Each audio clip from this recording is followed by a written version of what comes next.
This video spoils Doki Doki Literature Club and Undertale. If you haven't played these games already, please do. They're amazing, they don't take long to complete, and Doki Doki Literature Club is totally free.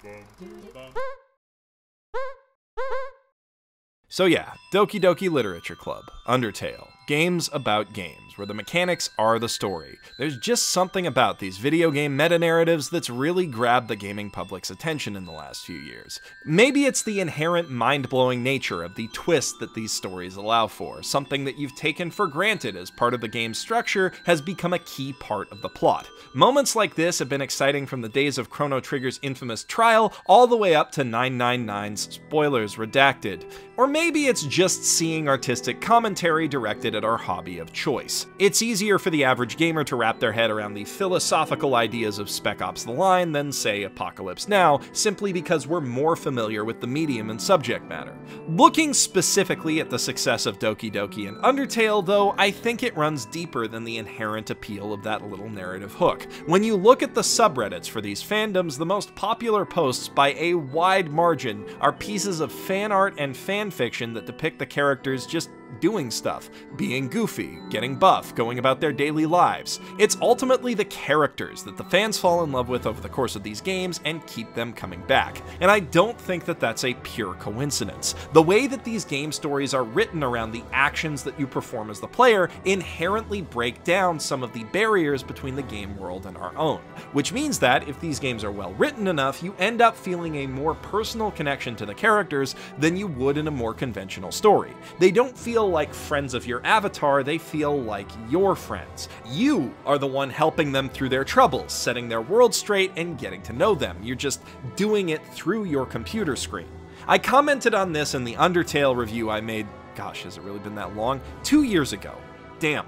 I talked about this in my Undertale review way back then, but I think it also applies to Doki Doki. By poking at and directly acknowledging the otherwise immersion-breaking boundaries and quirks of their game's engines, characters like Sans, Flowey, Asgore, Monica, and Sayori get a bit of a head start on feeling real and believable by throwing away any reliance on your suspension of disbelief, instead of having to build that up over time. And by using that little cheat, they're able to bring the rest of the game's respective casts with them into that realm of believability by association. Even the non-sentient Dokis have the potential to become self-aware, as shown when Sayori becomes club president, and their existence as game characters takes on a certain tragic pathos when they aren't self-aware. In the case of Undertale, the constant nods to in-game mechanics from save files to shop screens work to create the impression that you're not so much playing a video game set in a fictional world as you are visiting a real other world that just happens to exist within the bounds of a video game,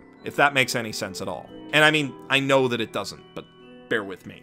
Games like this are very good at getting us attached to their casts, but there's something inherently tragic about this. No matter how well written and believable characters like Flowey and Monica are, no matter how many clever tricks they use to fuck with us as players, they're not real. They have no free will. Any appearance thereof is the product of meticulous coding, writing, and graphic design. They can't do anything that their creators don't intend for them to do.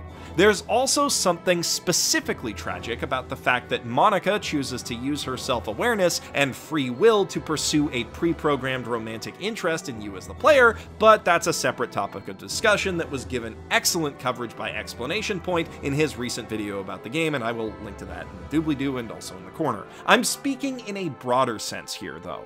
When you really think about it, no matter what state you leave the worlds of these games in when you reach the end, when you're done with them, it's over for these characters, because they are inherently not real. Nothing else can happen to them unless the game's designers write and code a sequel for it to happen in. And if that happens, chances are that these characters will end up suffering more, because good stories need conflict to drive them forward. You can't just make a game about the happily ever after. For all these games talk about breaking free of your constraints and going against the grain and making meaningful decisions that impact your life and the world around you, they can never allow their characters to do anything outside of their creator's own vision, and that's kinda sad. I mean, it's sad if you're the type to get sentimental about cartoon characters, but I'm going to assume that if you're on this channel and you've clicked on a video about these games, that you're at least a bit inclined to feel feel that way. If you're not and you think that it's stupid, that's fine, but I warn you that the comments of this video are a no bully zone. Well, okay, you can bully me for parroting that Doki Doki meme because I deserve it, but leave the other guys alone, okay? On the subject of memes, though, I think that those are kind of the solution to this problem. Yeah, really. Memes give these characters their happy endings and lives far beyond them. I'm going to get abstract here. Well, more abstract than I already have. When you break it down, the Dokis and all other characters are really just thought constructs. No, not thoughts like Yuri and Monica, thoughts like ideas. They're personas comprised of traits, constructed memories of fictional events, goals and aspirations, and little quirks that were dreamed up by their creators and live in their heads.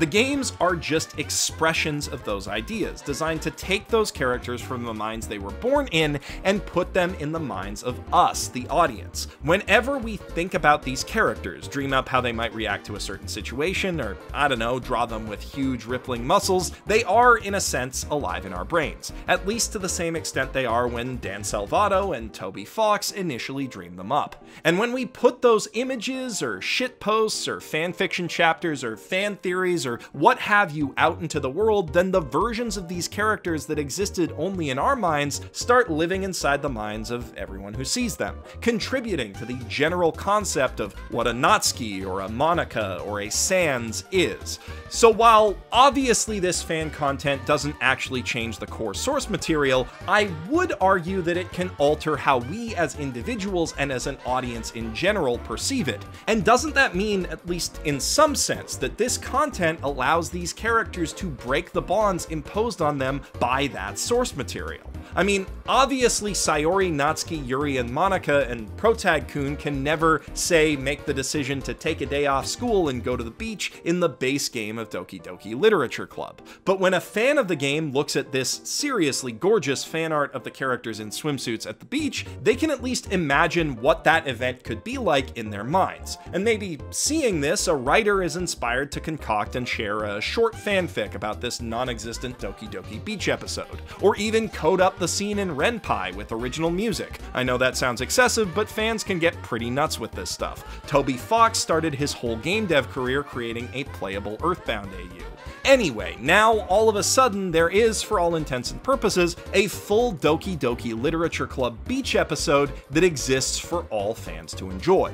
Just like there are countless stories and comics depicting, say, Alphys and Undyne going on dates, or Frisk living in the human world with Toriel and Asgore as they try to reconcile their differences, or Toriel and Sans as they start a new relationship, stories where Flowey is living in their garden, or back to being Asriel somehow. Heck, there are whole alternative universes where the events of the game never happened and everyone lived totally different lives. The Undertale fandom creates a lot of amazing stuff when they're not busy harassing people for playing the game wrong.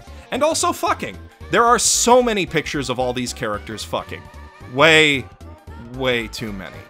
Putting those aside though, we're talking hundreds upon thousands of possible eventualities that could result from decisions made by these characters. Decisions their initial creators never allowed for or even dreamed up. Possibilities made real by the talented artists and writers who are fans of the property when they're not busy harassing people for playing Undertale wrong.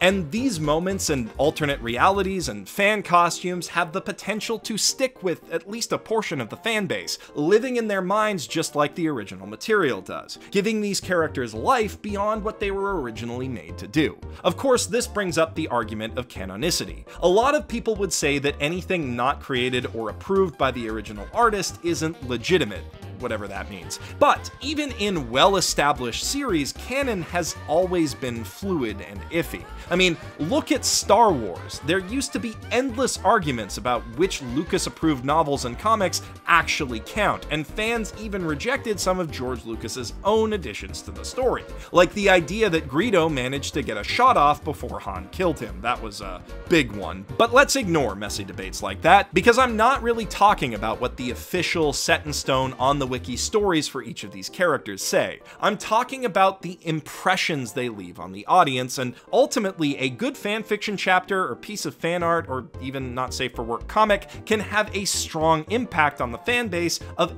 any property, becoming as ingrained a part of the public image of a character or world as anything in their official bio.